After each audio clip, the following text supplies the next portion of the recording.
Bonjour, on va décrypter aujourd'hui une des crises les plus complexes de notre époque. Mais attention, pour comprendre la violence actuelle, on ne va pas regarder les infos de la semaine dernière. Non, on va plonger dans des archives qui ont 200 ans. C'est un voyage, vraiment, au cœur des racines cachées d'un conflit qui hante encore le présent. Voilà la question centrale. Le conflit dans le centre du Mali, pourquoi est-ce que c'est si compliqué à résoudre? On en entend parler tous les jours de cette violence au Sahel. Ça a l'air d'être un nœud complètement impossible à défaire. Alors, quelles sont les explications qu'on nous donne d'habitude? Bon, cette liste, on la connaît un peu par cœur, n'est-ce pas? Les affrontements entre agriculteurs et éleveurs, un État qui n'est pas assez présent, des rivalités entre ethnies, le manque de ressources. Bien sûr, tout ça c'est réel, ça existe, mais ce n'est que la partie émergée de l'iceberg. Et c'est là que ça devient vraiment intéressant. Et si en fait les racines les plus profondes de ce conflit avaient 200 ans? Imaginez, pour comprendre ce qui se passe aujourd'hui, il faudrait remonter jusqu'au 19e siècle. Là, ça change complètement la donne, non? Alors, pour vraiment piger la dynamique actuelle, il faut qu'on explore une histoire. Une histoire qui est souvent complètement passée sous le radar des grands récits mondiaux. On va parler de révolution, d'empire, et surtout d'une fracture sociale qui n'a jamais été réparée. Ok, quand on pense à la fin du XVIIIe, début du XIXe siècle, on a tous en tête la Révolution américaine, la Révolution française. Mais ce qu'on oublie, c'est qu'au même moment, l'Afrique de l'Ouest vivait ses propres révolutions. On parle de djihad, oui, mais attention, il ne faut pas s'arrêter à l'image d'une simple guerre de conquête religieuse. C'était bien plus que ça, c'était des vrais bouleversements politiques et sociaux. C'est quand même fascinant de mettre ça en perspective. Au moment précis où les Américains, les Français, les Haïtiens redéfinissent ce que c'est qu'un État, une nation, eh bien, des mouvements comparables, sous la bannière de l'islam, sont en train de redessiner complètement la carte de l'Afrique de l'Ouest. Ce ne sont pas des événements isolés, ça fait vraiment partie de la même onde de choc qui secoue le monde à cette époque. Le contraste est juste saisissant, non? On nous a fait apprendre par cœur les dates des révolutions atlantiques, mais qui a entendu parler de ces révolutions africaines? Pourtant, elles ont créé des empires immenses, comme le califat de Sokoto ou l'empire du Massina, et ça a bouleversé la vie de millions de personnes. Mais la grande question, c'est sur quoi reposait l'économie de ces nouveaux empires? Et là, on touche au cœur du sujet. C'est vraiment le point crucial. La puissance de ces nouveaux États, elle ne reposait pas juste sur la foi ou sur les victoires militaires. Non, elle était construite entièrement sur un système économique très spécifique, l'esclavage de masse.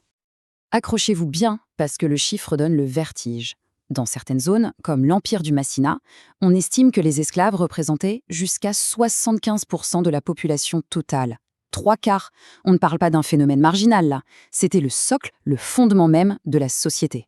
Et les mots ont un poids terrible. Le terme qu'on utilisait en Peul, Rimaibe, ça ne veut pas juste dire captif ou esclave. Littéralement, ça veut dire ceux qui ne sont pas nés. C'est une négation totale de leur humanité, de leur existence même. Et ça a créé une hiérarchie sociale d'une rigidité absolue. Et attention, il faut bien comprendre que ce n'était pas un esclavage domestique, un peu informel. Non, c'était un système très structuré, presque industriel.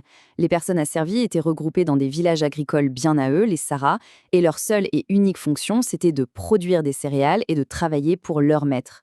Et ils payaient même une taxe spéciale, le djangal, qui était bien plus qu'un impôt, c'était le symbole matériel de leur servitude. Le vrai problème, le voici. Ce système, au fond, il n'a jamais été démantelé. Jamais. C'est une blessure qu'on a juste recouverte d'un bandage, mais qui n'a jamais pu cicatriser.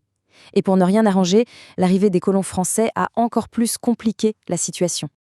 Alors, face à ça, l'administration coloniale française a essayé de trouver une sorte de solution.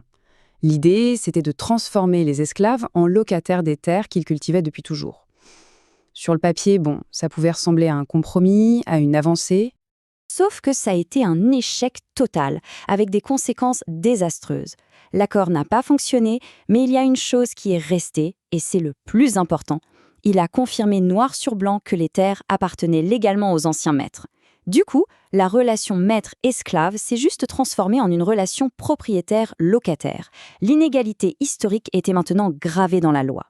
Cette citation de l'historien Jean-François Bayard, elle est terrible de vérité. Il dit en gros qu'aujourd'hui tout le monde sait qui descend d'un esclave ou d'un noble, et que l'indépendance s'est construite sur un mensonge. On a fait comme si cette question sociale n'existait pas. Les nouveaux États ont hérité de cette fracture, et ils ont simplement décidé de ne pas en parler, de la cacher sous le tapis. Ils ont construit une idée de nation sur un mythe d'égalité, alors que cette hiérarchie invisible était là, partout. Bon, et maintenant, on revient à aujourd'hui. Parce que toute cette histoire, eh bien, elle nous explose au visage. La violence qu'on voit au Sahel, elle ne sort pas de nulle part. C'est l'écho direct et brutal de ce passé qui n'a jamais été réglé.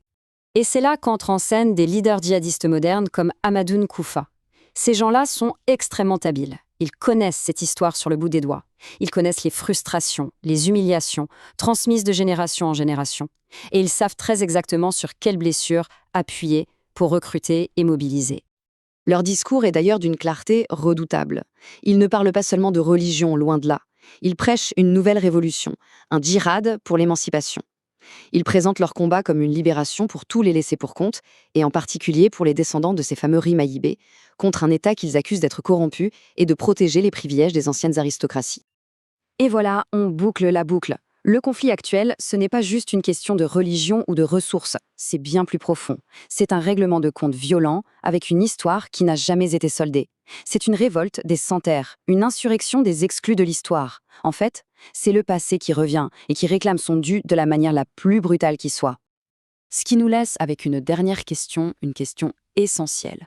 Tant que cette fracture historique, cette question de la terre, du statut hérité directement du 19e siècle ne sera pas affrontée de face, est-ce qu'on peut vraiment, sérieusement, espérer construire une paix durable ?